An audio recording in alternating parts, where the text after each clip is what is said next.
Namutol si Ampuyo, kaya namutol si Inday Janet guys po. Abay, muna among for today's video, ang Publing Hilason. For today's video, sa Publing Hilason. Ang borikat ni Katkat. O ayan, namutol siya. O, kaya na-block man ang na-strike. Nagkaroon ng violation si Inday Janet. Namutol na lang siya kahoy. Pahimuslan na lang niyang kahoy. Muna siya si Inday Janet di ay. Subscribe ninyo ha. Yang ipahimuslan na lang ang kahoy kaysa kalagot niya na strike gani siya.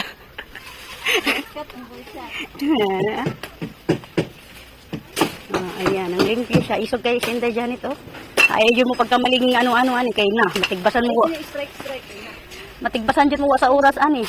Strike may strike 1 2 3 jud mo. Na pati ang bayabas giputol na oh isog. Ay ato na din na part.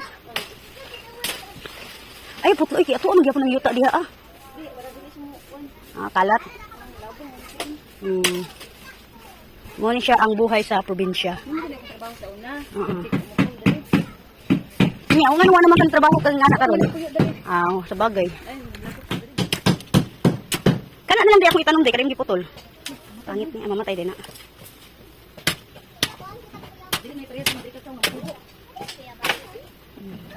Nicole, again you're playing water ha, come here. Ay naku, pabaya ka na ayo. Come here. Tubig is takira pug ka, pagay ka na ayo ha. Subawan na pug kang bata ka. Ay yung pagbungbuang kay Inday Janet kay naku. Ayaw mo pagbungbuang kay isog kay niyang lagaraw ba? Hait kay na.